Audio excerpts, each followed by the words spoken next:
అందుకుని వెయ్యరు గడ్డానికి పోలిక. ఇప్పుడు ఏమైంది మేనకాదేవికి అదృష్టం? ఆదిశక్తి గడ్డం పట్టుకుని అన్నం తినమ్మా, అలా అన్నం తినకుండా ఉంటే ఎలాగమ్మా, అమ్మ తపస్సుకి ఎడతానంటే ఇలా గడ్డం పట్టుకుని, అమ్మ వద్దమ్మా తపస్సుకి వెళ్ళొద్దమ్మా, ఊమా అంటే తపస్సు చెయ్యొద్దమ్మా అని అడిగింది. హిమవంతుడు ఒక పర్వతరాజు అయితేనే ఏంటి నాన్న ఇవాళ అన్నం తినలేదట అని గడ్డం పుట్టుకున్నాడు. పట్టుకున్నప్పుడు తెలియదా ఆవిడ పార్వతీదేవిని, ఆవిడ ఆదిశక్తి అని తెలుసు. ఆదిశక్తి గడ్డం పట్టుకోగలడా? పట్టుకోలేనని తెలుసు. మరి ఇప్పుడు ఎలా పట్టుకున్నాడు? తనకి కూతురైనందుకు పట్టుకోగలిగాడు. తనకి కూతురు ఎందుకయింది?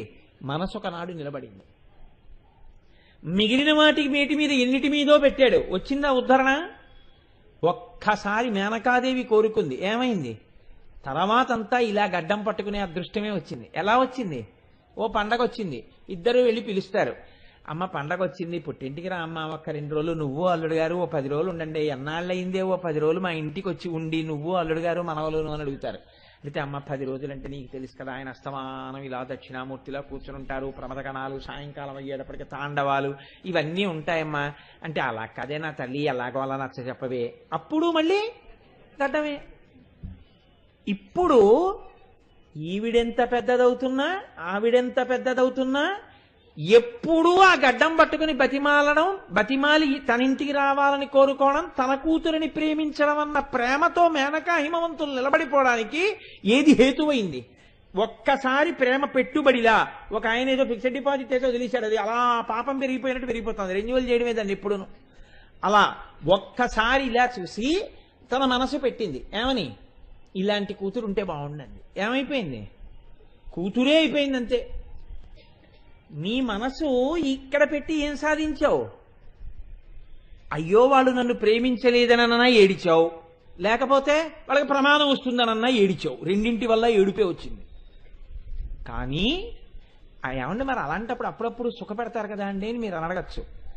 సుఖ పెట్టినప్పుడే ఈ సుఖం ఇలా ఉండిపోతుందో జారిపోతుందో అన్న ఏడుపు ఉంది. అంటే సుఖము దుఃఖము యొక్క క్రీనీడ. కానీ భగవంతుడి వైపు చూసిన చూపుకి, భగవంతుడి వైపు పెట్టిన మనసుకి హాయిగా ఇక మళ్లీ జన్మనెత్తవలసినటువంటి అవసరం లేనటువంటి స్థితిని మేనకా హిమవంతులు పొందేశారు. నీ మనస్సుని ఇటు పెట్టుకుంటే కోట్ల జన్మలు, నీ మనసు అటు పెట్టుకుంటే అంతటి వైభవం. ఈ వైభవానికి అంతటికీ గుర్తేది నువ్వు మళ్లీ మళ్లీ పట్టుకునే గంటమే. మిగిలిన వాళ్ళకుందా అదృష్టం? ఇంతమంది ఎవరైనా అమ్మవారిని అలా గడ్డం పట్టుకుని బతిమాలగలరా? అలా కైలాసానికి వెళ్ళి పిలవగలరా? దక్షుడు కూతుర్నే కన్నాడు, నిలబెట్టుకోగలిగాడా అదృష్టాన్ని? నిలబెట్టుకోలేకపోయాడు. తన మనసు అహంకారమునందు పెట్టాడు. ఏమైపోయింది? పోయిందంటే బుర్రకాయే పోయింది, పోయి గొర్రె బుర్ర వచ్చింది. ఈవిడ మనస్సు ఆవిడ ఎందే పెట్టుంచుకుంది. ఏమైంది? ఇప్పటికీ మేనకా హిమవంతులు, ఎందుకంటే మేనకా హిమవంతులకు మోక్షం ఇవ్వలేదు శివమహాపురాణంలో, తపస్సు చేసుకునే పర్వతం ఉండదని. అందుకని వాళ్ళు యుగాంతం వరకు కూడా వాళ్ళు ఏం చేస్తుంటారు అంటే, వాళ్ళు ఎప్పుడు వెడుతుంటారు, ఇలా పార్వతీదేవి చిబుకం పట్టుకుంటుంటారు, బతిమాలుతారు, తీసుకొస్తారు. పిల్ల ఎంత పెద్దదివనివ్వండి, తల్లి ఎంత పెద్దదివనివ్వండి, అమ్మ ఎప్పుడు ఏం గుర్తుంటుందంటే పిల్లకిష్టమైనవే గుర్తుంటాయి. ఏమే నీకోసం చింతకాయ పచ్చడి చేశాను, అదేమిటే 3 ముద్దల ముట్టుకు లేచిపోతావు, కాస్త తినవే అంటుంది అమ్మ. అమ్మ తిన్నాను కదమ్మా, ఇంకా చాలా అంటే ఉండి నేను కలుపుతాను అని ఇలా కలిపేసి, చిన్నప్పుడు నేను పెడితే ఎలా తినేదానివి అని మీరు గమనించండి. ఇళ్లల్లో జరగవనా ఇవన్నీ? అమ్మ అన్నం పెడుతుంటుంది, అన్నం పెడుతుంటే ఇంతలో గభాలను తలుపు తోసుకుని ఎవరో వచ్చి, బాగుంది వదిలిగారు, ఇంకా పిల్లకి అన్నం పెడుతున్నారా అంటుంది ఒక ఆవిడ. ఏదో ప్రేమ అని చెయ్యి గడిగేసుకుని తినవే అని ఆవిడ వెళ్ళిపోగానే తల్లి ఏం చేస్తుందో తెలుసా అండి? పట్టుకొచ్చి దృష్టి తీసేస్తుంది. పడ్డాయి కళ్ళు, ఏదో రాక ఏడాదికి ఒక్కసారి వచ్చావు, నా చేతితో పెట్టుకుందాం అనేటప్పటికి వచ్చేసి, ఇంకా పిల్లకి అన్నం పెడుతున్నారా, ఎందుకు వచ్చింది అని, ఏమే తలుపు ఎందుకు వేయలేదు అని తిడుతుంది పని పిల్లని పిలిచి. అది అమ్మ మనస్సు అండి. అమ్మ ఇంకా ఏంటమ్మా ఈ చాదస్తాను నీకంటే, అలా అనకే నాన్న, నువ్వు సంతోషంగా ఉండాలి అమ్మ అని ఆ గడ్డం పట్టుకుని కళ్ళు ఎత్తుకుంటుంది. ఈ అమ్మతనం మేనక్కి ఇప్పటికీ ఉంది, ఆ పిల్లతనం పార్వతీదేవికి తల్లి దగ్గర అలాగే ఉంది. మిగిలిన వాళ్ళకి తల్లేమో కానీ మేనక్కి పిల్లే. ఎందుకు వచ్చింది? ఒక్కసారి చూడడంలో వచ్చింది. ఇలా నేను మీకు ఎన్ని చెప్పను ఉదాహరణలు. ఈశ్వరుడు యందు ఏ లక్షణము ఉంటుందని మీరు ఊహించలేరో అవన్నీ మేనక యందు ప్రకటనమయ్యాయి ఆదిశక్తి చేత. ఎందుకు ఆ భోగం ఆవిడికి ఒక్కదానికే వచ్చింది? ఒక్కసారైనా నీ మనస్సు అటు తిరిగింది కాబట్టి. పనికి మాలిన విషయాల వైపు తిరిగితే ప్రయత్నపూర్వకంగా నువ్వు ఆప్ చేయాలి. ఇలా నీ మనస్సు తిరిగితే సంతోషపడిపోయి దాన్ని ఎరువేసి పోషించాలి. ఇంకోసారి చూడవే, ఇంకోసారి చూడవే, ఇంకోసారి చూడవే అని తిప్పాలి నువ్వు. ఇది మీకు బోధ చేస్తే అనాకలిత సాదృశ్య చుబుక శ్రీ విరాజిత. ఇప్పుడు నాకు చెప్పండి, మేనకాదేవి పొందుతున్న వైభోగాన్ని మీరు ఆ పట్టుకున్న గడ్డం యొక్క ఆనందాన్ని ఏ ఉపమానం వేసి నిరూపణం చేస్తారు? చేయగలరా? చెయ్యలేరు. అందుకే గడ్డం ఒక్కదానికే ఉపమానం లేదు. మీరు లోకంలో చూడండి, ఒక్కటే అంటారు, ఆయన బుగ్గలు పట్టుకు బతిమాలానండి, ఆయన నుదురు పట్టుకు బతిమాలానండి, ఆయన జుట్టు అట్టుకు బతిమాలానండి అనరు. గడ్డం పట్టుకు బతిమాలాను కదే అంటారు. ఈ బతిమాలనం అనేటటువంటి ప్రక్రియకి ఆలవాలం ఏదంటే గడ్డమే. తప్పు చేస్తే కాళ్ళు అట్టుకున్నానంటారు. అప్పుడు కూడా ఇంకా పట్టుకోవడానికి అభ్యంతరం వస్తే చేతులు అట్టుకుని ఇవి చేతులు కాళ్ళు అనుకోండి అంటారు. అది వేరే విషయం అనుకోండి, నేను ఇప్పుడు దాని మీద వ్యాఖ్యానం అనవసరం. కానీ బతిమాలనం అన్న దానికి వచ్చేటప్పటికి మాత్రం గడ్డం పట్టుకుని, అయ్యా మీ గడ్డం పట్టుకు బతిమాలుతున్నానండి అంటారు. గడ్డం దేనికి గుర్తు? ఇప్పటికీ మేనకి మాత్రమే దక్కినటువంటి జగన్మాతకు మాత అయినటువంటి దానికి గుర్తు. మనందరికీ బిడ్డలుగానే మనం ఉన్నాం. ఒక్క మేనక మాత్రం జగన్మాతకి మాత అయింది, తల్లి అయింది. ఇలా గడ్డం పట్టుకుని బతిమాలుతూనే ఉంది. ఎక్కడి నుంచి వచ్చింది ఇది? ఒక్కసారి ఆ మనస్సు ఇలాంటి కూతురుంటే బాగుండు అన్నందుకు. నువ్వు అలా ఎప్పుడైనా అన్నావా భగవంతుడి విషయంలో? ఆ చనువు చూపించావా?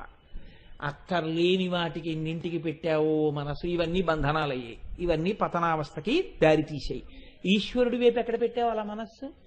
ఎప్పుడైనా ఒక్క కోరిక, ఒక చిన్న కోరిక, ఏడాదికి ఒక్కసారి నీ దర్శనం మాత్రం నా శరీరం పడిపోయే వరకు ఆపవద్దని కోరుకున్న కోరిక ఉందా నీ జీవితంలో? ఆబ్సెంట్ లేదు. ఇలాగా నేను ఆ సంకల్పం చేసిన దగ్గర నుంచి ఇవాల్టి వరకు నేను వెళ్ళొస్తూనే ఉన్నాను అని అనగలిగిన సత్తా నీకుందా? ఎందుకు లేకుండా అయిపోతుంది అంటే నీకు అసలు ఆ కోరికే లేదు. అటువంటి తీవ్రతతో కూడిన కోరిక లేదు. నువ్వు అలా అంత తీవ్రతతో అమ్మవారిని కోరగలిగితే నిన్ను అనుగ్రహించడానికి ఆవిడ ఇప్పుడే ఉంది, ఇక్కడే ఉంది, ఈ క్షణంలోనే అనుగ్రహిస్తుంది. ఇది మీకు చెప్పడం అనాకలిత సాదృశ్య చుబుక శ్రీ విరాజిత. దీన్నే శంకర భగవత్పాదులు అయ్యో పిల్లలకి అందదేమో, దీన్ని నేను మరి కొంచెం స్పష్టంగా వీళ్ళకి చెప్తాను అన్నారాయన.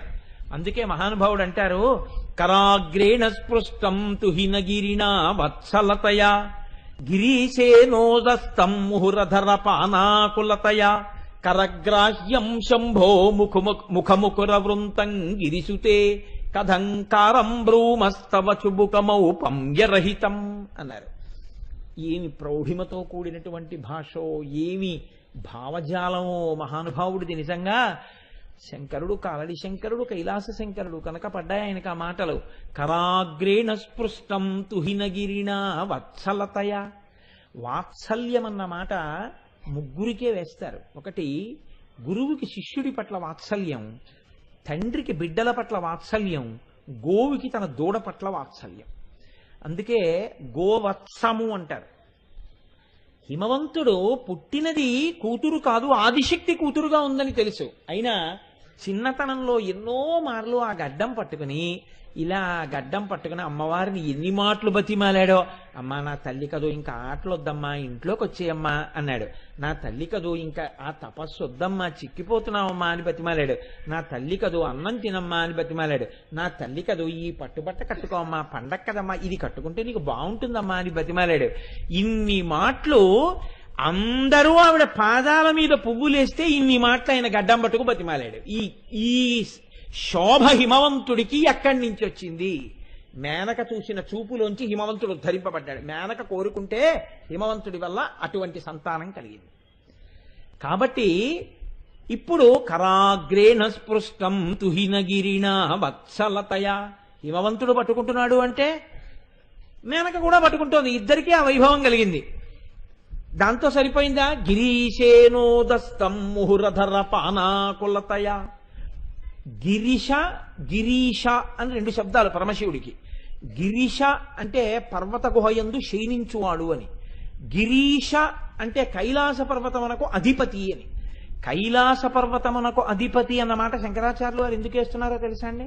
కైలాసము అంటే కేళి జరుగునది. కేళి అంటే సృష్టి స్థితి లయములు, అంటే పరబ్రహ్మంగా చెప్తున్నారు పరమశివుణ్ణి. సృష్టి స్థితి లయములు చేసేటటువంటి పరబ్రహ్మస్వరూపుడైనటువంటి పరమేశ్వరుడికి స్త్రీకామము లేదు. మన్మధుణ్ణి కాల్చేశాడు. ఇటువంటి పరమశివుడు ఈవిడ దగ్గరికి వచ్చేటప్పటికి మాత్రం ఈవిడ ప్రేమకి వశుడైపోయి కరగ్రాహ్యం శంభో ఆ చేత్తో పట్టుకుని గిరీశేనోదస్తం ముహురధర పానాకులతయ, ఒక్కసారి కాదుట, నోదస్తం ఎన్ని మార్లో ఆ గడ్డం పట్టుకుని ఇలా పైకెత్తాట శంకరుడు. ఎందుకు పైకెత్తాడు? మన్మధుణ్ణి కాల్చిన పరమేశ్వరుడు ఇంత ప్రేమ కలిగిన భార్య అని తన మనసు ఆవిడ గెలుచుకున్న కారణం చేత ఇంత జ్ఞాని కూడా ఆవిడ గడ్డం పట్టుకుని పైకెత్తి ఆవిడ అధరము వంక చూసి ఆవిడ అధరపానం చెయ్యాలని కోరుకున్నట్ట. శంకరుణ్ణి ఈ స్థితికి తెచ్చిందనడానికి గుర్తు ఆ పట్టుకుని పైకెత్తిన గడ్డమేనమ్మా.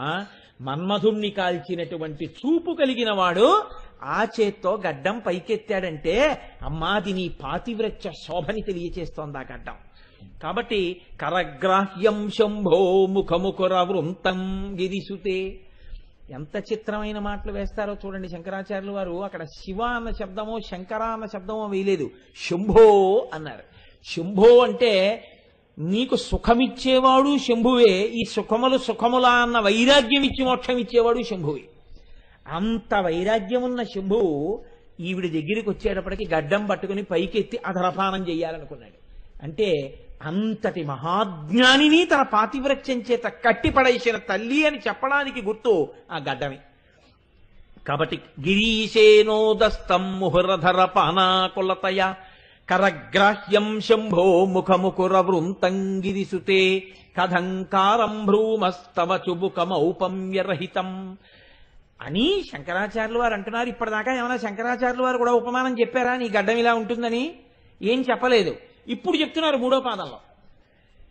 కరగ్రాహ్యం శంభో ముఖముఖుర వృంతం గిరిసుతే అని పిలిచారు. ఓ పర్వతపుత్రి, పరమశివుడికి కూడా ఓ కోరిక ఉంది. ఏమిటా కోరిక? అద్దం చూసుకోవాలని.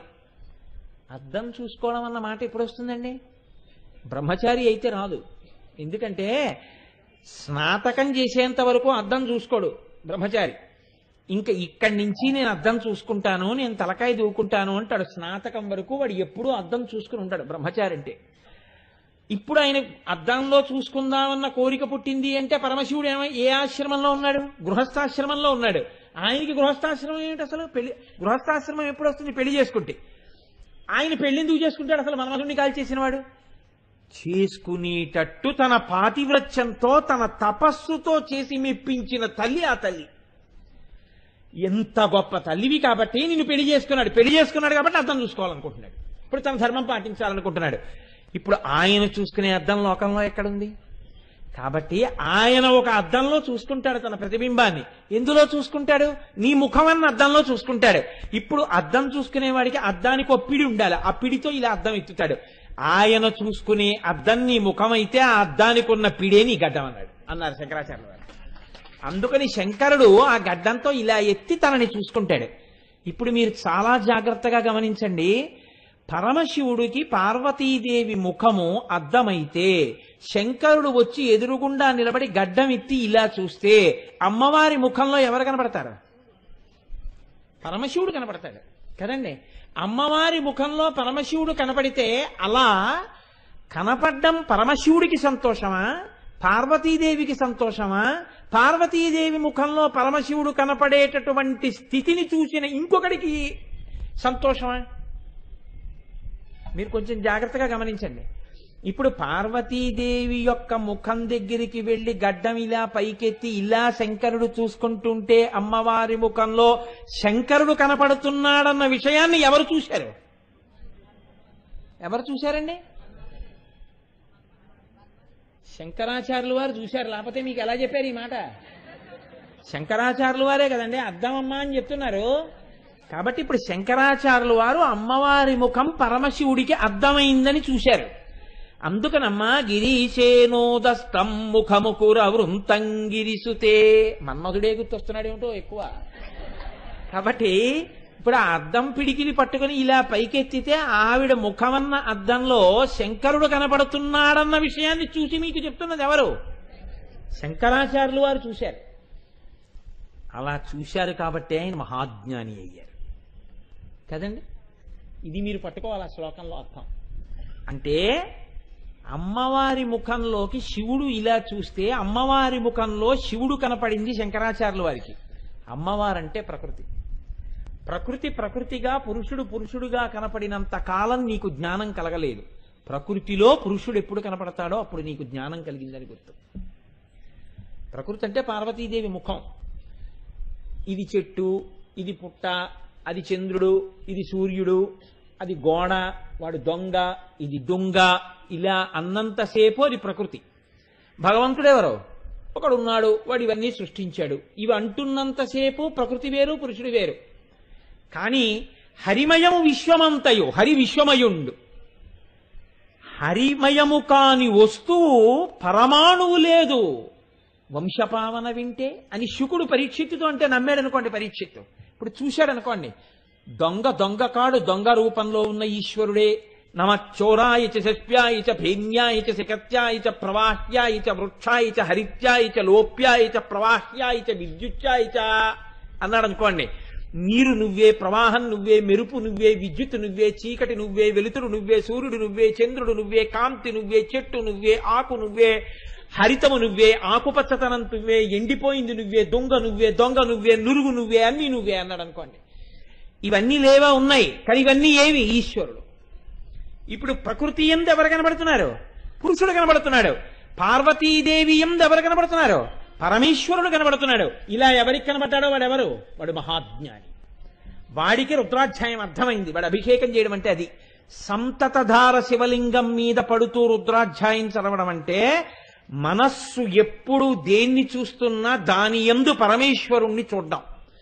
ఆ చూసే స్థాయికి నువ్వు ఎదిగిపోతే అప్పుడు అసలు ఇన్ని లేవు, ఒక్కటైపోయి ఉండిపోతుంది.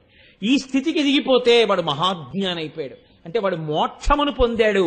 వాడు ఆ జ్ఞాని లోకమునకు బోధించడానికి మాత్రమే ఇంకా ప్రారంధం పూర్తి చేసుకోవడానికి శరీరంలో ఉన్నాడు తప్ప ఇప్పుడు ఆయన సుఖ దుఃఖములకు సాక్షి. ఇప్పుడు ఆయనకి సుఖం లేదు, దుఃఖం లేదు. ఉండవా శరీరానికి? ఉంటాయి. కానీ ఆయన సాక్షి. ఆయన వాటికి మమేకము కాడు.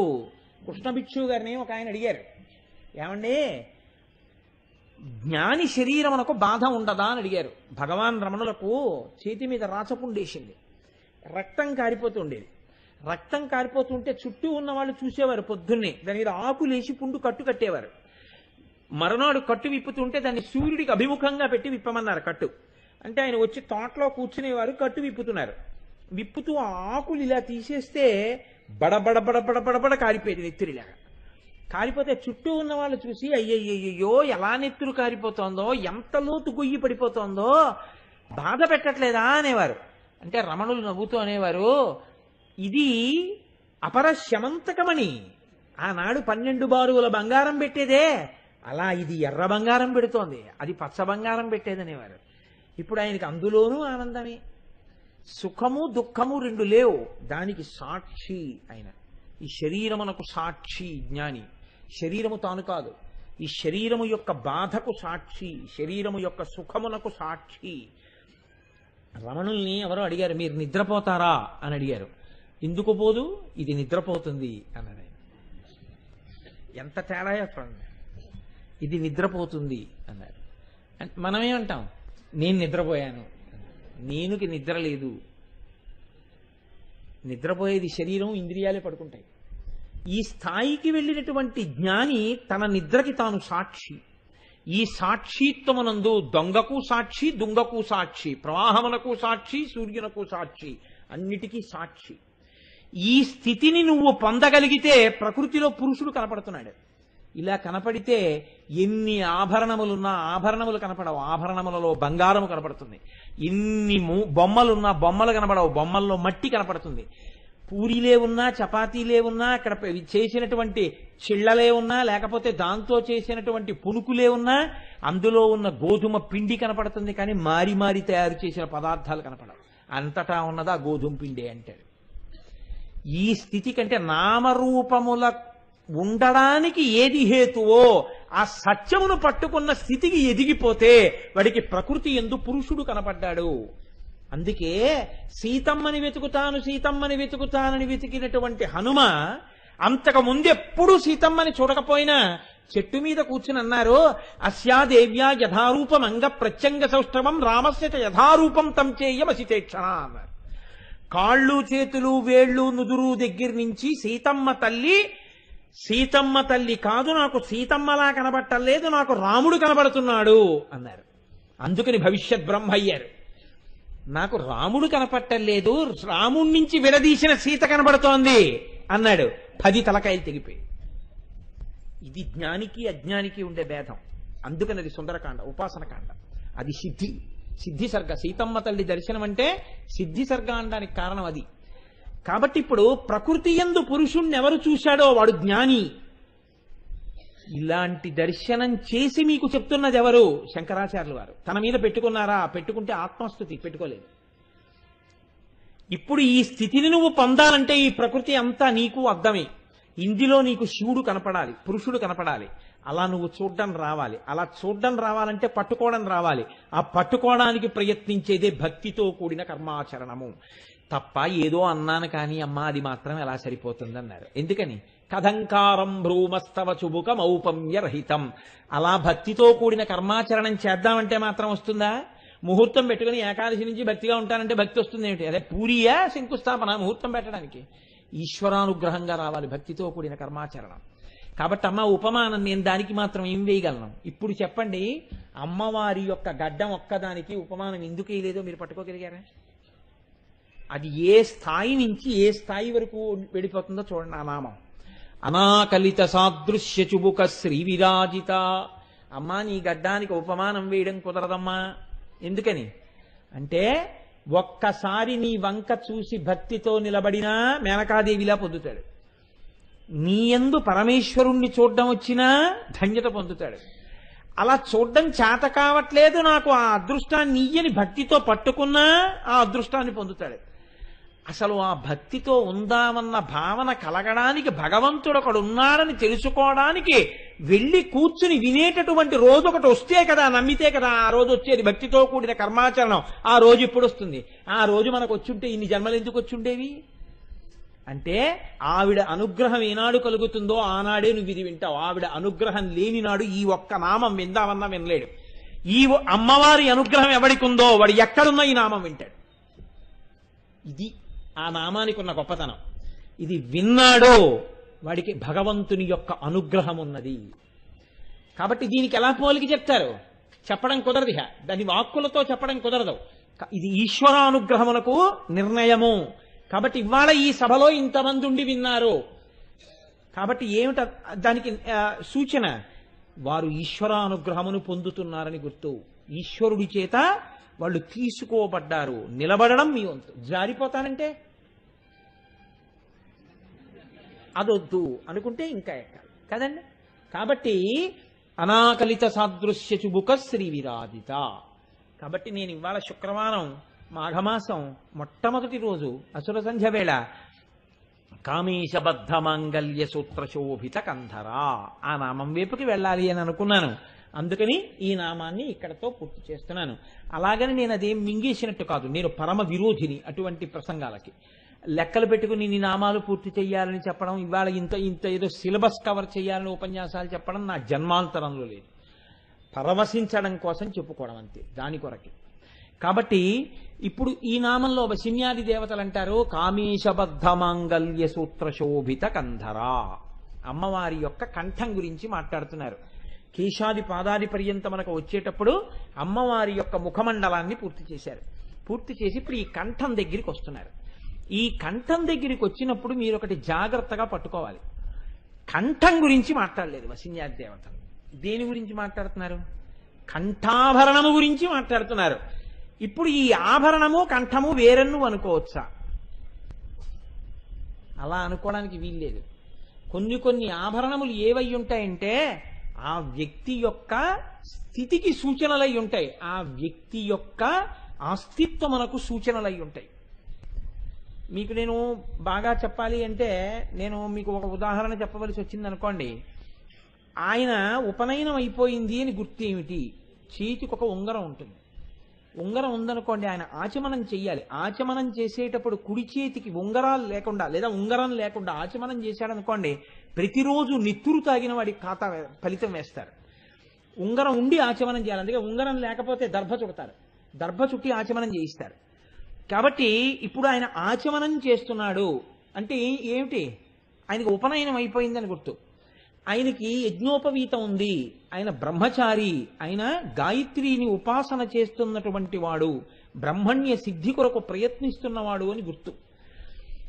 ఇప్పుడు పొరపాట్న కాని ఇంకొకలా కాని ఆ యజ్ఞోపవీతం జీర్ణమై కనపడింది. పెద్దలైన వారు అంగీకరించారు. పిలిచి చాలా నింద చేస్తారు. బుద్ధుందా లేదా? అన్నం తింటున్నావా, గడ్డి తింటున్నావా? యజ్ఞోపవీతం సరిగ్గా ఉంచుకోవాలని నీకు తెలియదురా అని అడుగుతారు. నాకు ఒక విషయం తెలుసండి. నేను ఒకసారి ఒక చోటుకి వెళ్ళాను. వెళితే అసుర సంధ్య వేళ అయింది. అయితే అందరూ సంధ్యావందనం చేసుకోవడానికి వెళ్ళారు. ఒక 4-5 అక్కడే కూర్చున్నారు. అందరూ వెళ్ళిపోయిన తర్వాత ఆ స్థానమునకు సంబంధించినటువంటి పెద్ద ఆయన వాళ్ళకి కబురు చేశారు లోపలికి రమ్మని. మీరు ఎందుకు ఇక్కడ కూర్చున్నారని అడిగారు. అంటే వాళ్ళందరూ లోపలికి వెళ్ళారని వాళ్ళు వస్తారని కూర్చున్నాం అన్నారు. వాళ్ళందరూ ఎందుకు వెళ్ళారు లోపలికని అడిగారు.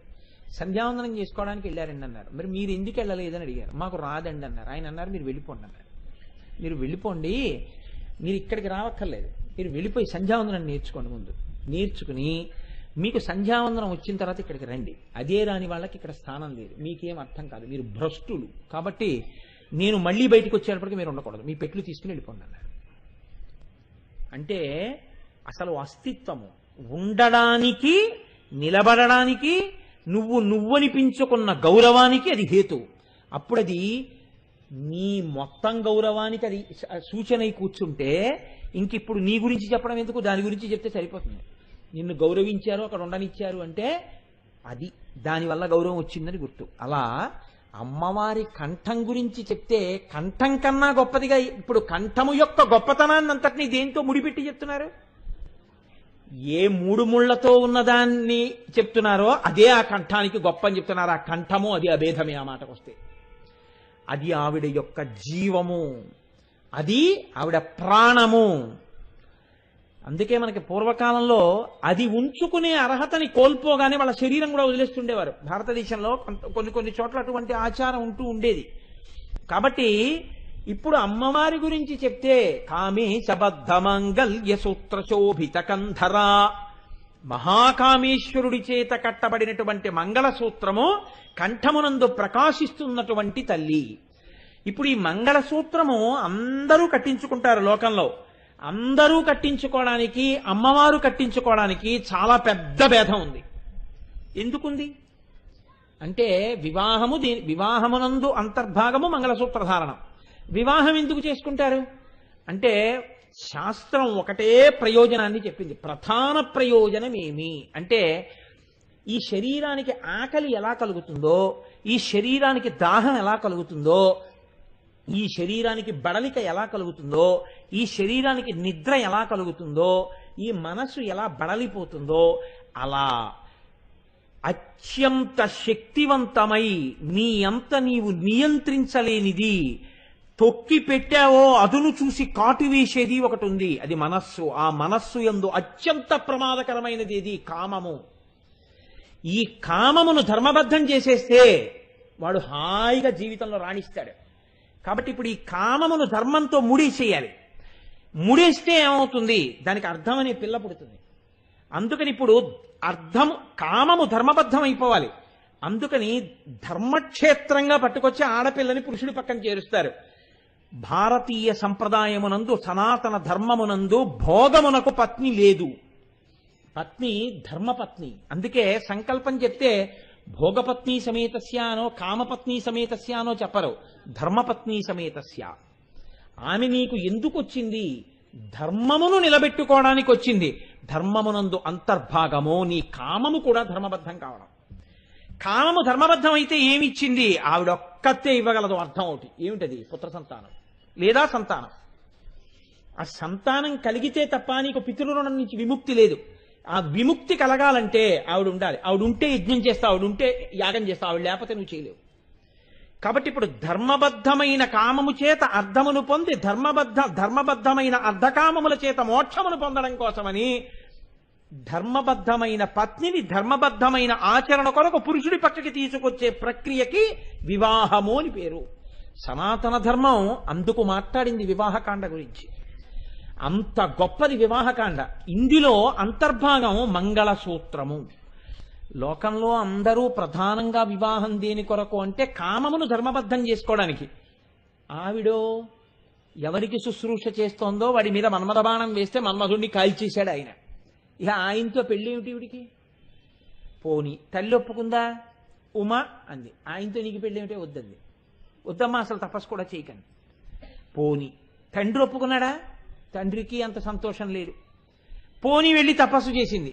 ఆయనే వచ్చాడు బ్రహ్మచారిగా, ఆయన ఒప్పుకున్నాడా? వాడితో నీకు పెళ్ళి ఏమిటని ఆయనే నింద చేశాడు. ఇంత కష్టపడి పాపం అన్ని పెళ్లికి సిద్ధం చేసింది, తయారయ్యింది. దిగంబరుడిగా వెళ్ళాడు వీధి ముందు నుంచి. వెడితే మేనక చూసి, వీడితో నీకు పెళ్ళి ఏమిటో, నిన్ను చంపేస్తాను, నేను చచ్చిపోతానంది.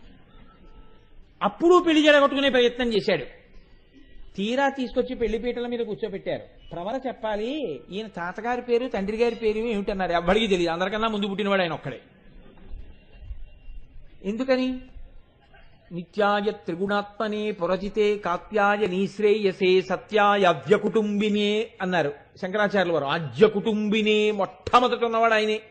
ఇప్పుడు ఆయనకి తండ్రి ఎవరు, తాత ఎవరు? తండ్రి తాత లేని వాడికి పెళ్లి పిల్లని ఎవరిస్తాడు? మళ్ళీ మొదటికి వచ్చింది పెళ్లి.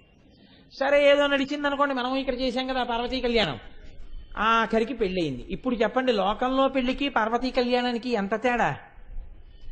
ఇంత గొప్పగా ఆవిడ తపస్సు చేసి మహాకామేశ్వరుడితో మంగళసూత్రం కట్టించుకుంది. ఆయన వచ్చి 3 ముళ్ళు వేయడమే వంగి ఆడదాని మెళ్ళో వేయించుకుంది ఆవిడ. ఇప్పుడు చెప్పండి, వెయ్యడం శివుడి గొప్ప, వేయించుకోవడం అమ్మ గొప్ప? అమ్మదే గొప్ప. ఏమంటే ఆవిడ అలా వేయించుకుంటే ఆవిడ గొప్ప ఏమో, మీరు ఎందుకండి అంత సంతోషపడిపోవడం? ఇప్పుడు మమ్మల్ని ఎందుకండి ఇలా కూర్చోబెట్టడం అంటారేమో. ఆవిడ అలా వేయించుకుంది కాబట్టి మీకు నాకు పరమేశ్వరుడి దర్శనం. లేకపోతే ఆయన మహాకామేశ్వరుడు మహాదక్షిణామూర్తి అయి ఎక్కడో కూర్చుంటాడు అలా. ఇప్పుడు కరచరణాదులతో కదిలేటట్టుగా చేసి పక్కకి తీసుకొచ్చి కూర్చోబెట్టిందంటే ఆవిడ శక్తి.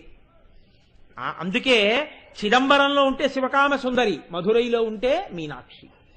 మన్ని రక్షిస్తుంది, శివుడికి భార్యగా ఉంటుంది. అందుకని 2 క్షేత్రాల్లో 2 పేర్లతో ఉంటుంది ఆవిడ. ఆవిడ ఇదండి కారణం. అమ్మవారు ఎక్కడ ఏ పేరుతో ఉన్నా అందులో గమ్మత్తులు ఉంటాయి. అందుకని ఆవిడే మీనాక్షి, ఆవిడే శివకామ సుందరి. ఆవిడ శివకామ సుందరిగా ఉంటే ఆయనకి భార్య. ఆవిడ మీనాక్షిగా ఉంటే నాకు మీకు అమ్మ. ఆవిడ మీనాక్షిగాను ఉంటుంది, శివకామ సుందరిగాను ఉంటుంది. అంటే మా ఆవిడ నా పిల్లలకి తల్లిగా ఉన్నప్పుడు నాకు భార్యగా ఉండకపోవడం, నాకు భార్యగా ఉన్నప్పుడు పిల్లలకి తల్లిగా ఉండకపోవడం, ఇన్ని ఉంటాయంటే. ద్విపాత్రాభినయనం అనేటటువంటిది బహుశా లోకంలో వచ్చింది మొట్టమొదట పార్వతీ పరమేశ్వరుడి దగ్గరే మొదలైంది. అనేక పాత్రాల అభినయం. ఎందుకని? ఏకకాలంలో జరిగిపోతూ ఉంటుంది. ఆడది భార్య, ఈయనకి భార్యగా ఉంటుంది, పిల్లలకి తల్లిగా ఉంటుంది. ఈయన సంతోషంగా ఆవిడ వంక చూస్తాడు, పిల్లలు అమ్మని ప్రేమగా చూస్తారు, భక్తితో చూస్తారు. ఏకకాలమునందు అలా చూడబడడం ఆడదాని యొక్క గొప్పతనం. అలాగే అమ్మవారు చిదంబరంలో శివకామ సుందరి, పరమశివుడికి ఇల్లాలు.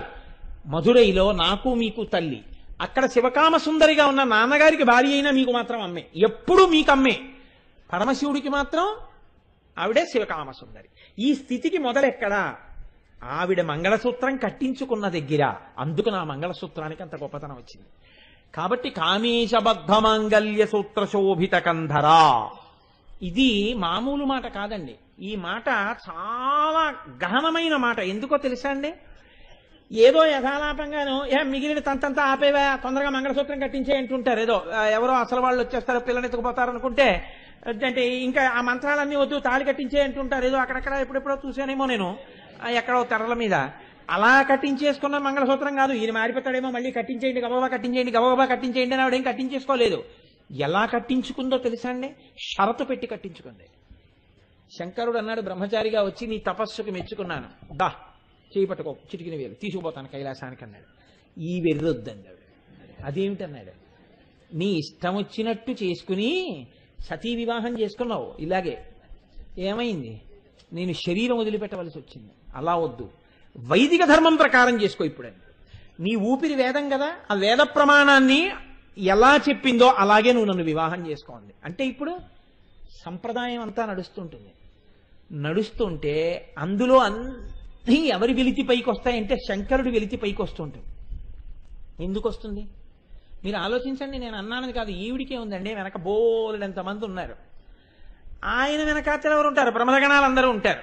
ఆయన వెనక అందరూ ఉంటారు. ఆ మాటకు వస్తే లోకమంతా ఆయన వెనకాతలే ఉంటుంది. కానీ ఓ ప్రవర చెప్పాలి, ఎవరికి తెలుసు?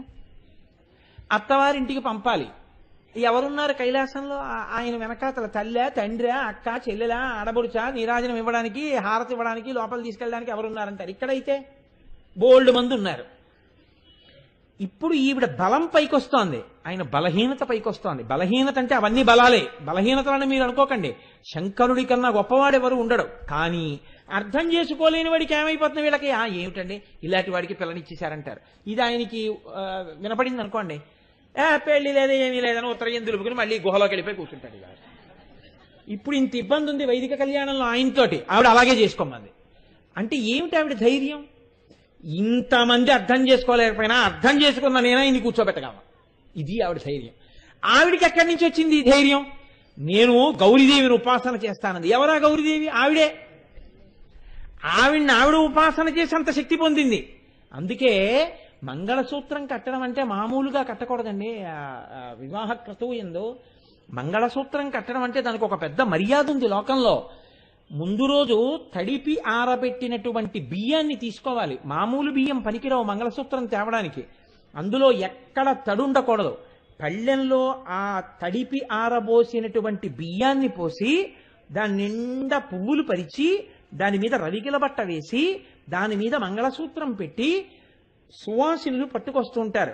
పట్టుకొస్తుండగా ముందు 16 జ్యోతులు ఉన్నటువంటి పళ్ళెలు పెడతాయి. వెడితే వాళ్ళు ఇంద్రాణీ దేవతలు, అమ్మవారి యొక్క షోడశ కాంతులు పెడతాయి. వెడితే అనుగ్రహం సర్వమంగళాదేవత ఎందు ప్రవేశిస్తుంది. అప్పుడు మంగళసూత్రాన్ని తీసుకొచ్చి అక్కడ పెడతారు.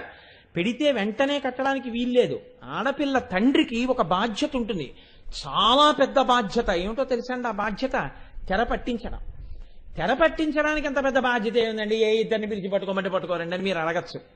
అది కాదు తెర పట్టించడం అంటే. తెర పట్టించడం అంటే తెర అన్నది పెళ్లి కుమార్తె యొక్క తల్లిదండ్రులు తీసుకునేటటువంటి ప్రత్యేకమైన శ్రద్ధ. దాని మీద ఎక్కడా ఏ మరకాలేనటువంటి తెల్లటి బట్ట తీసుకుని దాని మీద పరిమళ ద్రవ్యాలు వెయ్యాలి. అది మంచి సువాసనలు వెదజల్లాలి. దాని మీద శ్రీకారము కానీ స్వస్తిక్ మార్క్ కానీ ఈ 2 తప్ప ఇంకా ఏది ఉండకూడదు. నేను పెళ్లికి వెళ్ళాను. పెళ్లికెడితే ఆ మధ్యలో తెరపట్టారు. తెరపడితే నేను దాని మీద చూసి తెల్లబోయాను. చిన్న చిన్న చెంకీ బిళ్ళలతో కుట్టారు, అయ్యగారి దొంగ చూపులు, అమ్మగారి ఆకలి చూపులు అని. నేను చూసి తెల్లబోయి, అయ్యయ్యో ఇంత ఆకలి చూపులు దొంగ చూపులు ఉన్న వాళ్ళకి పెళ్ళెందుకు? పెళ్లికి చివరైన చేస్తారో అది చేసేసుకుంటే దరిద్రం వదిలిపోను కదా అనిపించింది నాకు. కాబట్టి అందుకు కాదు ఆ తెరపట్టేది. తెరపట్టడం అంటే అదొక హాస్యంతో కూడిన ప్రక్రియ అయిపోయింది ఇవాళ. దాని మీద ఏవో రాయకూడనివన్నీ రాసేస్తూ ఉంటారు, ఏవో పిచ్చి పిచ్చి మాటలన్నీ. అదేదో మధ్య మధ్యలో ఆ తెర ఇలా నొక్కేస్తూ ఉండడం.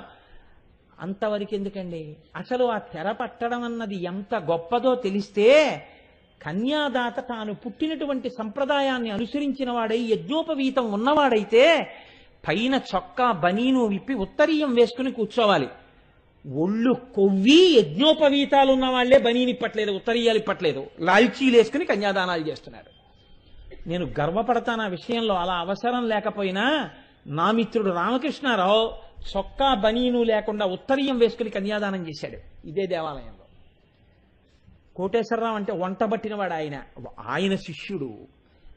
ఊరికే గురువుగారు మీ కాళ్ళు దొరికే, గురువుగారు మీ కాళ్ళు దొరికాయని దండాలు పెట్టిన వాళ్ళందరూ శిష్యులని నేను అనుకుంటున్నారేమో. అలా నేనేమనుకోను. నాకు తెలిసి ఎవరు శిష్యులు, ఎవడు ఆచరించాడో వాడు శిష్యుడు. అందుకే రామకృష్ణారావు అంటే నాకు ప్రాణం. కారణం ఏంటంటే తక్కువ నా దగ్గర ఉన్నట్టుంటాడు, తక్కువ మాట్లాడతాడు, అంతా నేను చెప్పిందే చేస్తాడు. ఎక్కడున్నా నేను చెప్పిందే చేస్తూ ఉంటాడు. నేను చెప్పనిది ఏది చేయడు. అలా చెయ్యాలా అని అనుమానం వస్తే నన్ను అడుగుతాడు వచ్చి. ఆయనే శిష్యుడు. రండి పెట్టేస్తున్నాను టైం అయిపోతుంది ఆఫీస్కి అంటుంటే, మీకెందుకు నేను పంపించా, వడ్డించేశాను రండి అని 10 మాటలని 10:15 అయిపోయింది, 10:30 అయిపోయింది, 10:11 అయిపోయింది, ఆవిడ డబ్బాలు సర్దుకుంటోంది అనుకోండి. మీరు నువ్వేం పలహారం పెట్టక్కర్లేదు, నేను బయలుదేరిపోతాను వెళ్ళిపోతారు. ఎందుకు వెళ్ళిపోతారు అంటే రండి రండి రండి అని గౌరవంగా పిలిచి మీరు పెట్టకపోతే, చేయవలసింది చేయకపోతే ఆగ్రహానికి గురవుతున్నారా లేదా? ఖచ్చితంగా గురైపోతారు. మీరు ఈ మంత్రంతో ఆ ముగ్గురిని పిలిచి 3 ఇయ్యి అని అడిగినప్పుడు శాస్త్రం ఏం చెప్పిందంటే కనుబొమల మధ్య ప్రదేశాన్ని చూస్తూ నీ మనసులో ఇష్టదైవాన్ని తలుచుకో అని చెప్పింది. ఇది మానేసి వీడియో వైపు తిప్పిన బుర్ర నీ జీవితాన్ని రక్షిస్తుందా? నేను ఒక్క మాట చెప్తాను, నన్ను మన్నించండి, పిల్లలంత మంచి వాళ్ళు లోకంలో ఎవ్వరూ లేరు. నేను ఈ సభలో పెద్దవాళ్ళని పక్కకి పంపించేసి పిల్లలందరినీ కూర్చోబెట్టి నేను ఈ మాట చెప్తే, నేను యథార్థం చెప్తున్నాను, ఏ తల్లి అయినా ఏ తండ్రి అయినా వీడియో వంక చూడంటే మాకు జీవితం కావాలి, మేము చూడం, మేము భూమధ్య స్థానాలు చూసుకుంటా అంటారు. గడ్డి తింటున్న వాళ్ళందరూ పెద్దవాళ్ళే. నన్ను క్షమించండి, మీరు ఏమనుకున్నా నాకేం భయం లేదు. పంచకట్టుకున్న కోటేశ్వరరావు ఎవరికి వెరవడు శాస్త్రానికి తప్ప. నేను ఎన్నో పెళ్లిళ్లలో చూశా, పెళ్లి కొడుకు పెళ్లి కూతురు ఇలా కూర్చోకూడదేమో అని అంటే, కూర్చోండ్రా పెద్దవాళ్ళం అయిపోయాం, ఇంకా ఏమిటి మా ముచ్చట ఎప్పుడు తీరుతుంది, ఇలా చూడాలనే కదా బతికున్నాం అంటారు. ఏమీ తెలియదు, పచ్చి అజ్ఞానం. కానీ మాకన్నీ తెలుసనేటటువంటి ఒక అహంకారంతో మాకిది ఆనవాయితీ లేదంటుంటారు. ఆనవాయితీ ఏమిటి? ఆనవాయితీ ఏమిటండి? ఆనవాయితీ అన్న మాట ఒకటి ఉంటుందా? వేద ప్రమాణాన్ని పక్కన పెట్టేసి పెద్దరికం ఇచ్చారు కదా అని పేను పెత్తనం చేసి జుట్టు తెగ కొరికినట్టు అక్కర్లేని మాటలన్నీ బోధ చేస్తుంటారు. ఇవాళ పెళ్లిళ్లలో ఏమైపోతోందంటే మగ పెళ్లి వారి వైపు ఒకవేళ ఆయనకి కోరికున్నా ఆడపిల్ల వైపు ఉన్నవాడు వినడు. ఆడపిల్ల వైపు ఆడపిల్లన కన్నా తండ్రికి కోరికున్నా అలా కన్యాదానం చేద్దామని మగపిల్లాన్ని కన్నా తండ్రి వినడం. ఒకవేళ వీళ్ళిద్దరూ మంచి వాళ్ళై అవగాహన ఉండి విన్నా ఆ పైన ఉండే ఘటాలు గ్రహాలు వినవు. కాబట్టి ఎప్పుడు జరుగుతాయి వైదికమైన వివాహాలు? వినాలంటే అందరి యందు పూనికి రావాలి, పిల్లల దగ్గర నుంచి పెద్దవాళ్ల వరకు రావాలి. ఉత్తినే మంత్రం రాలేదు, ఉత్తినే అటువంటి ప్రయోజనం రాలేదు. రేపు పిల్లలు పుట్టకపోయిన తర్వాత గుళ్ల చుట్టూ గోపురాల చుట్టూ తిరగమని ఎవడు చెప్పాడు నీకు? మొట్టమొదటి సుముహూర్త సమయంలోనే భూమధ్య స్థానాన్ని చూస్తే పోయేది కదా. అప్పుడు చూడకుండా దిక్కుమాలిన వీడియో కోసం మెడతిప్పుతాడు. ఆ తర్వాత సమస్తమైన గుళ్ల చుట్టూ తిరుగుతాడు, ఉపవాసాలు చేస్తాడు. ఎవడబడమన్నాడు దీన్ని? క్లీశం. ఎన్నో చోట్ల చూశానండి నేను. నాకు అందుకే ప్రపంచంలో ఇవాళ నాకు అత్యంత కష్టమైన పనేది అంటే పెళ్లికి రెండంటేనే నాకు బాధ. ఎందుకని అంటే ఈ అమర్యాద చూడ్డానికి బాధగా ఉంటుంది. అయ్యయ్యో ఎంత అమర్యాదగా ప్రవర్తిస్తున్నారా అని.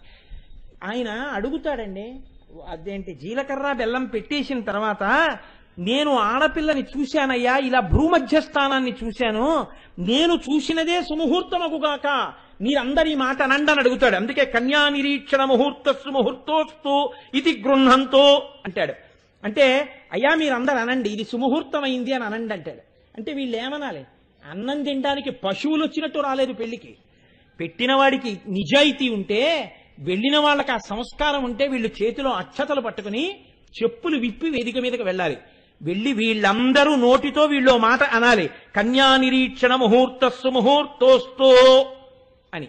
అంటే నువ్వు ఈ పిల్లని చూసినటువంటి ముహూర్తము సుముహూర్తమగుచున్నది అంటూ అక్షతలు వెయ్యాలి.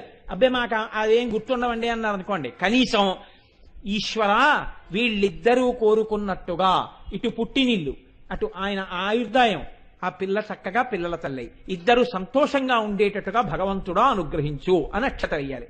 అలా ఆశీర్వచనం చెయ్యాలంటే నీ కాళ్ళకి చెప్పులు ఉండకూడదు. వేదికల మీద పూర్ఫెలో ఒక్క పురోహితుడు తప్ప అందరికీ బూట్లు చెప్పులే. కొన్ని చూస్తే ఆశ్చర్యంగా ఉంటుందండి.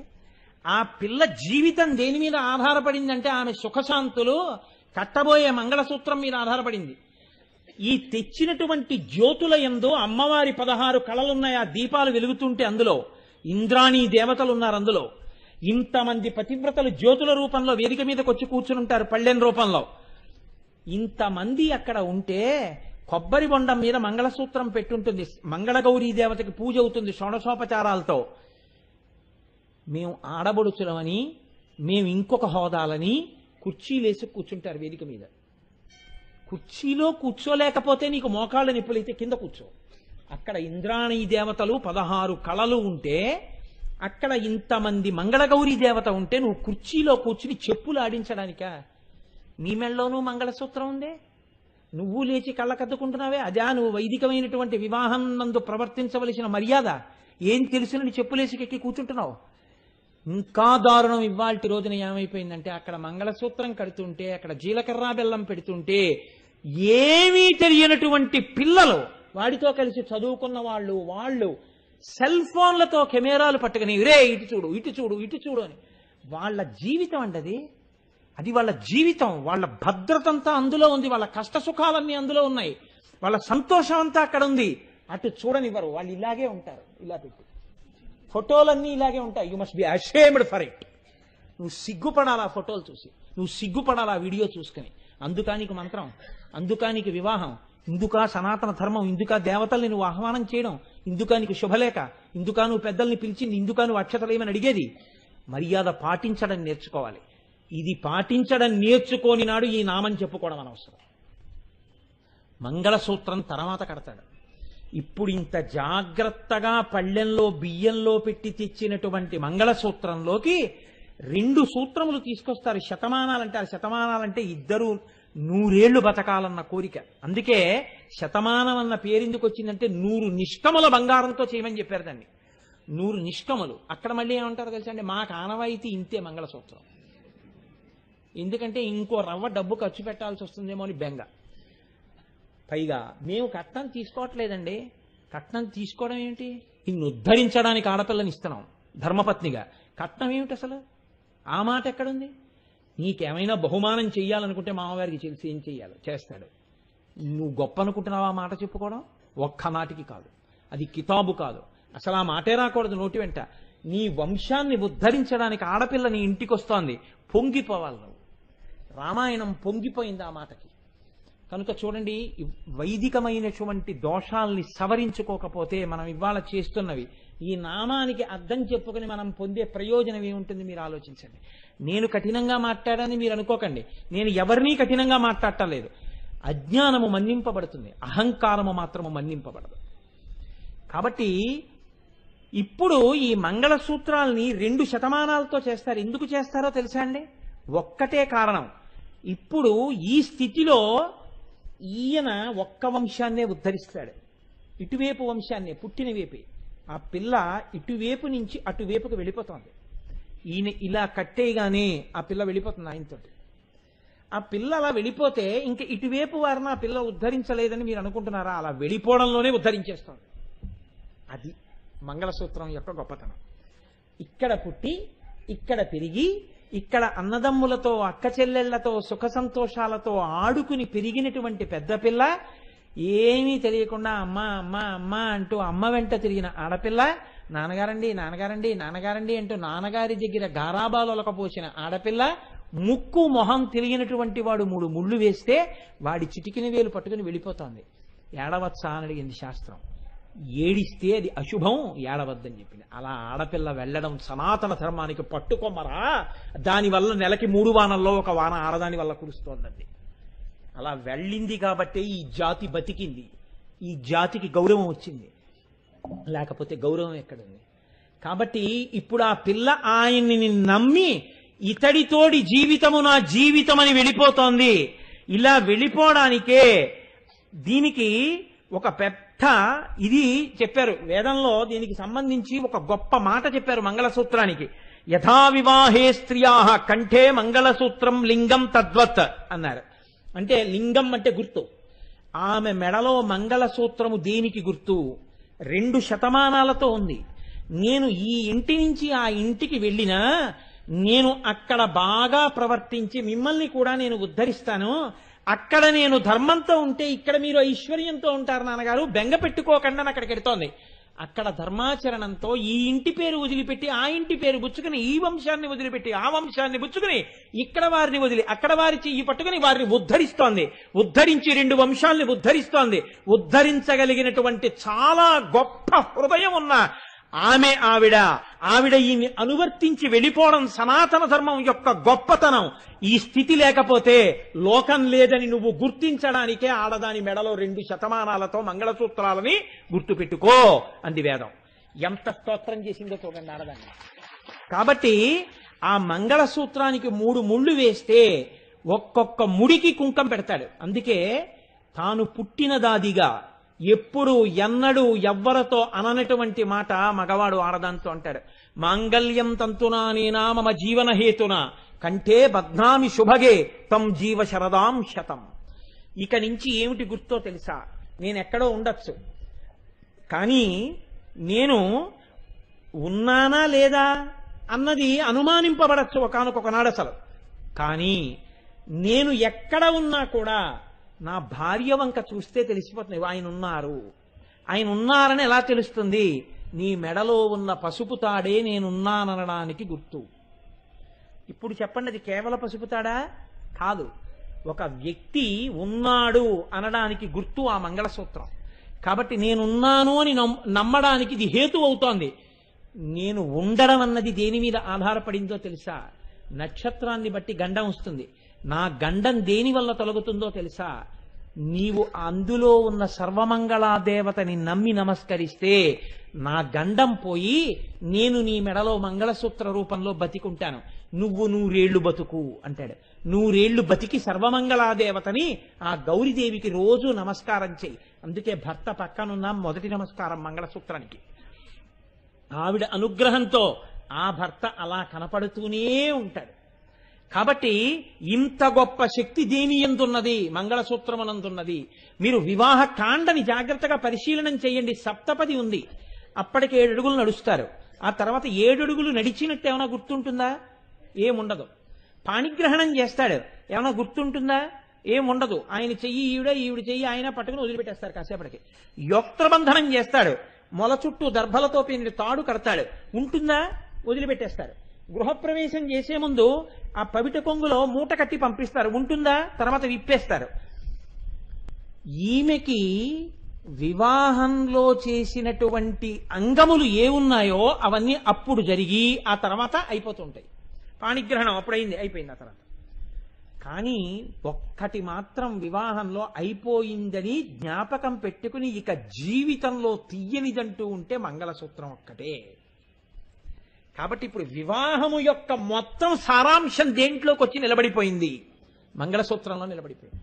ఇప్పుడు ఆ మంగళసూత్రాలను బట్టి పెళ్ళైపోయిందంటారు. ఆవిడ పాణిగ్రహణం చేసిందో లేదో నువ్వు చూడలేదు, ఆవిడ సప్తపది చేసిందో లేదో నువ్వు చూడలేదు, ఆవిడ మంగళసూత్రం చూసావు. ఆవిడ లక్ష్మీదేవి అండి, ఆవిడికి పెళ్లి అయిపోయిందంటారు. ఆవిడ పార్వతీదేవి అండి, ఆవిడికి పెళ్లి అయిపోయిందంటారు. ఇప్పుడు ఆమె ఒకరి ఇల్లాలు, లక్ష్మీ స్వరూప, పార్వతీ స్వరూప. దేన్ని బట్టి నిర్ణయిస్తున్నావు? మంగళసూత్రాన్ని బట్టి నిర్ణయిస్తున్నావు. శాస్త్రం అంది దీన్ని కంఠానికి ఎందుకు కడతారో నీకు తెలుసా? కంఠానికి కట్టడం వెనకాతల ఒకటే గుర్తు, ఆ కంఠంలో ఇది ఉంది కాబట్టి ఆయన ఉన్నాడు, ఆ కంఠంలో ఇది ఉంది కాబట్టి ఈవిడికి సంతోషం ఉంది. ఆయనతో కలిసి ఇటొచ్చి ఉద్ధరించడానికే ఆవిడొచ్చింది. ఆయనే ఆవిడికి సర్వస్వం. ఇప్పుడు అదే లేనినాడు ఇన్ని ఉన్నా ఒకటే, లేకపోయినా ఒకటే. కాబట్టి అన్నీ ఆవిడకుండడం, అన్నీ ఆయనకుండడం ఇదే. అందుకని ఇది కంఠంలో వేస్తారు. కంఠంలోనే ఎందుకు వెయ్యాలి అంటే 2 కారణాలు చెప్పారు పెద్దలు. కంఠమునందు వేసినటువంటి మంగళసూత్రం గుండెల దగ్గర తగులుతూ ఉంటుంది. హృదయస్థానమునందు ఈశ్వరుడు యొక్క పాదద్వంద ఉంటుంది. ఇక్కడే కూర్చుని ఉంటాడు. నివార సూకవత్తన్వీ పీతాభాస్వత్యనూపమ. ఆ మంగళగౌరీదేవి అందుకే పుస్తెలు తీసుకెళ్లి సువాసుల మెళ్లల్లో పెట్టిస్తారు. ఒకసారి ఏ తల్లి ఆ సర్వమంగళాదేవతని ఆరాధన చేస్తోందో ఆ శక్తి మంగళసూత్రంలోకి రావాలని ఇప్పుడు అది రోజు గుండెల మీద తగులుతూ ఉంటుంది. రోజు పార్వతీ పరమేశ్వరుల పాద ద్వంద్వమునకు తగులుతూ ఉంటుంది. తగులుతుంటే అయ్యో ఈవిడ తన సౌభాగ్యాన్నంతటినీ తీసుకొచ్చి మన పాదాల దగ్గర పెట్టి నమ్ముకుంది. అమ్మా నీ పాదాల దగ్గర పెట్టుకున్నానమ్మా శతమానాల్ని, నేను 100 ఏళ్లు బతకడం కాదమ్మా, ఆయనతో కలిసి 100 ఏళ్లు బతకడం కోరుతున్నాను. దీన్ని నేను ఎవరి వల్ల కలుగుతుందని నమ్ముతున్నానో తెలుసా? నీ పాదాలు నమ్మానమ్మా. ఇది చెప్పడానికే ఆ శతమానాలు ఇక్కడ తగిలేటట్టుగా వేసుకుంటుంది ఆడది. ఏమి ఔదార్యం రా, నీ బతుకు ఆవిడ మెడలో ఉన్న మంగళసూత్రంలో ఉంది రా అది శాస్త్రం. అందుకని మంగళసూత్రం కంఠానికి ఆభరణంగా కడతారు. ఇది పతివ్రతా చిహ్నం, సుమంగళీ చిహ్నం, ఆడదాని ఔదార్యానికి చిహ్నం, సనాతన ధర్మము యొక్క గొప్పతనానికి చిహ్నం. 3 ముళ్ళు వేస్తారు. 3 ముళ్ళు అంటే సత్యం. ఏమండి ఇక్కడ తగలాలంటే ఇలా కట్టకూడదా అని అనుమానం రావచ్చు. అలా కట్టరు. ఎందుకు కట్టారో తెలుసా అండి? ఒక్కటే కారణం. ఈ పైన తల ఉంటుంది, ఈ కింద శరీరం ఉంటుంది. ఈ పైన ఉండేటటువంటి తల ఆదేశములనిస్తుంది. ఈ ఆదేశములు వెన్నుపాము నుంచి పెడతాయి. వెన్నుపాము నుంచి నాడీమండలం అంతా ప్రసరణ ఉంటుంది. ఈ నాడీమండలం తలకాయ చేసినటువంటి నిర్ణయాల్ని రిసీవ్ చేసుకుంటుంది. ఈ కింద వచ్చినటువంటి కష్టాల్ని నివేదిస్తుంది పెద్ద మెదడికి. మీరు చిన్నప్పుడు చదువుకుంటుంటారు, ఇక్కడ చీమ కుడుతోంది అనుకోండి, చీమ కుడుతుంటే ఇక్కడ ఉన్న నాడులు ఏం చేస్తాయంటే తమంత తాముగా ఆదేశం ఇవ్వవు. ఇక్కడ చీమ కుడుతోంది, ఇక్కడ చీమ కుడుతోంది అని నాడులు వెన్నుపాము గుండా గబగబా సందేశం పైకి వెళ్ళిపోయి, ఇక్కడ మనం ఇలా ఇలా ఇలా ఇలా నెంబర్ కొడితే ఎక్కడో ఉన్నవాడి సెల్లు మోగినట్టు ఇక్కడ చీమ కుడుతోందని నాడీమండలం వెన్నుపాములోంచి పైకి వెళ్ళి పెద్ద మెదడికి చెప్తుంది. పెద్ద మెదడు అంటుంది, అక్కడ చీమ కుడుతుంటే కుడి చేతిని వెళ్ళి అక్కడ ఒక్కసారి ఇలా అనమను, ఆ చీమ చచ్చిపోతుంది అంటుంది. ఇప్పుడు ఈ సందేశం వెన్నుపాములోంచి కుడి చేతిలోకి వస్తుంది. ఈ కుడి చేయి కదిలి వెళ్ళి ఇక్కడ ఇలా అంటుంది, మంట తగ్గిపోయినది. ఇప్పుడు చెయ్యి అలా అంటూ ఉండడం వల్ల మంట పుడుతోంది, మళ్ళీ సందేశం పెడుతుంది. అయితే కుడి చేతిని వెనక్కి వెళ్ళిపోమనం, చెయ్యి వెనక్కి వెళ్ళిపోతుంది. ఇప్పుడు ఈ ఒక్కొక్కసారి ఏమవుతుందంటే పెద్ద మెదడు పడుకుంటుంది. నిద్రపోవడం అంటే పెద్ద మెదడు పడుకోవడమే కదండి. పెద్ద మెదడు పడుకుంటే అప్పుడు వెన్నుపాము రిఫ్లక్స్ యాక్షన్ అంటారు, అంటే అసంకల్పిత ప్రతీకార చర్య అలవాటు అయిపోయి అది చేసేస్తుంది. ఎలా చేసేస్తుంది అంటే చీమ కుడుతోంది అనుకోండి, నిద్దట్లో చీమ కుడుతోందని పెద్ద మెదడికి వెళ్ళదు, పడుకుంటుంది. కానీ ఈ చెయ్యి వెళ్ళి ఇలా కొట్టేస్తుంది, కొట్టేసి ఇలా గోకేస్తుంది, ఆ చీమ చచ్చిపోతుంది. అంటే ఇంతకు ముందు పెద్ద మెదడు ఏం చెప్పడం అలవాటు చేసిందో అలాంటి పనులే చేస్తుంది. ఇంతకు ముందు పెద్ద మెదడు చెప్పింది కాదనుకోండి, ఆ సమస్యకి సమాధానం లేపేస్తుంది పెద్ద మెదడిని. ఇదేదో సమస్య వచ్చింది లే ఏమన్నా చెప్పి ఏం చేయాలంటే లేస్తాడు నిద్దట్లో. పెద్ద మెదడు లేవడం. ఇది భర్త, ఇది భార్య. ఈ భర్త చెప్పిన మాట ఇది వినడమే తప్ప ఇలా చెప్పడం ఏంటి బుర్రకాయని ఇది ఎప్పుడు అనలేదు. ఇది దీన్ని వింది కాబట్టే నీ బతుకు బాగుంది. భార్యాభర్తలిద్దరూ ఇలా కలిసి ఉండాలి. ఇలా కలిసి ఉండడానికి ఇక్కడ ఆదేశాలు ఇందులో బాధలు ఇందులోకి చేరి ఈ రెండు దేని వల్ల సమన్వయం అవుతున్నాయంటే దీనివల్ల. ఇందులోంచి సందేశాలు పైకెడుతున్నాయి, కిందకు వస్తున్నాయి. వస్తుంటే ఇది ప్రధానంగా ఉంది. దీంట్లోంచే కష్టాలు, సుఖాలు, సంతోషాలు వాక్కులుగా వచ్చి ఆనందంగా జీవనరథం వెళ్ళిపోతోంది. ఇన్నింటికి దీనికి మధ్యలో కాలవగా ఉన్నటువంటి ఈ కంఠం ఎలా ప్రమాణమో అలా భార్యాభర్తల మధ్య సమన్వయం కూడా అలా ఉండాలని మేము కోరుకుని ఇక్కడే కట్టిస్తున్నాం. మంగళసూత్రం అని కంఠానికే కట్టిస్తారు. ఇప్పుడు ఇక్కడే మనకి స్వరపేటిక ఉంది, విశుద్ధి చక్రం ఉంది. వాక్కులు ఇక్కడి నుంచే వస్తాయి. వాక్కులు అంటే పదములు, మాటలంటే శబ్దము అర్థము. వాగర్ధ వివసంపృక్తం వాగర్ధ ప్రతిపత్తయే జగద పితరౌ వందే పార్వతీ పరమేశ్వరౌ. వాక్కు అర్థము ఎలా కలిసిపోయి ఉంటాయో భార్యాభర్త అంతలా కలిసి ఉండాలి మనస్సుల చేత. అంతలా ఒకరి మనస్సు ఒకరికి తెలిసి ఉండడమే మంగళసూత్రం అని గుర్తు. అందుకే సనాతన ధర్మమునందు ఆ మంగళసూత్రానికి అంత గొప్ప స్థితిని ఇచ్చేశారు. ఆ మంగళసూత్రం ఉన్నది, ఆ ఇల్లు సంతోషంగా ఉన్నది, ఆమె సంతోషంగా ఉంది, ఆయన సంతోషంగా ఉన్నాడు, ఆ పిల్లలు సంతోషంగా ఉన్నారు. ఇన్నిటికీ ఏది కారణం? ఆ మంగళసూత్రమే.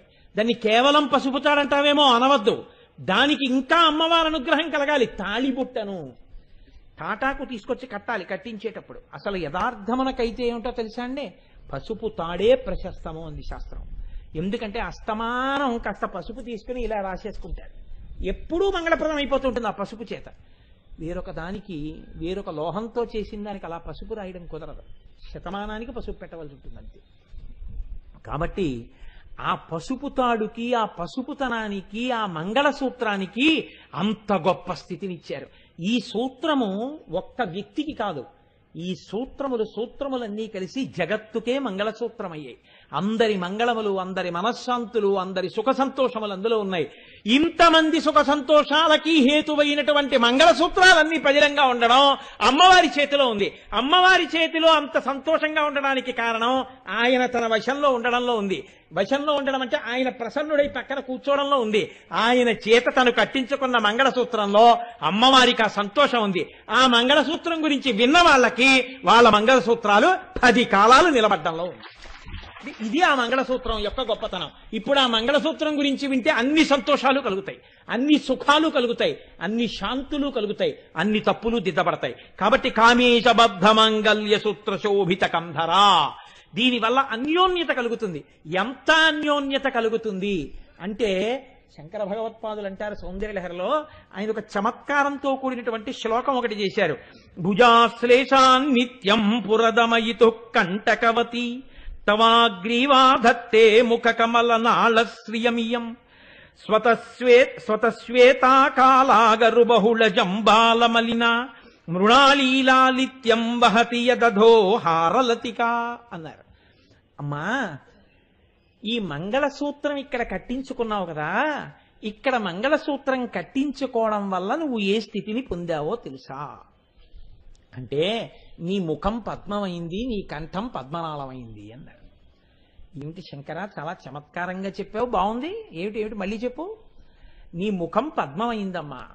ఓహో, నా ముఖం పద్మమైంది, బాగుంది. ఇంతకుముందు కూడా చాలా మాటలు చెప్పావు ఈ మాటలు. ముఖ పద్మమని బాగుంది, సువాసనతో కూడి ఉంటుంది. పరమశివుడు అనేటటువంటి తుమ్మెద ఎప్పుడు ఆ ముఖం అనేటటువంటి పద్మం మీద విహరిస్తూ ఉంటుంది. అమ్మ సహజమైనటువంటి సుగంధంతో ఉంటుంది, బాగా విచ్చుకుని ఉంటుంది, చక్కగా స్వచ్ఛంగా ఉంటుంది, ప్రశాంతంగా ఉంటుంది, సువాసనతో ఉంటుంది. సరిపోయింది. మరి కంఠం పద్మనాళం అమ్మా. ఓహో, పద్మనాళమా, బాగుంది, పద్మనాళం అన్నావు. కానీ పద్మనాళం అయితే మరి తామర పువ్వు ఎంత సుకుమారంగా ఉన్నా దానికి ఉండేటటువంటి గొట్టం, ఆ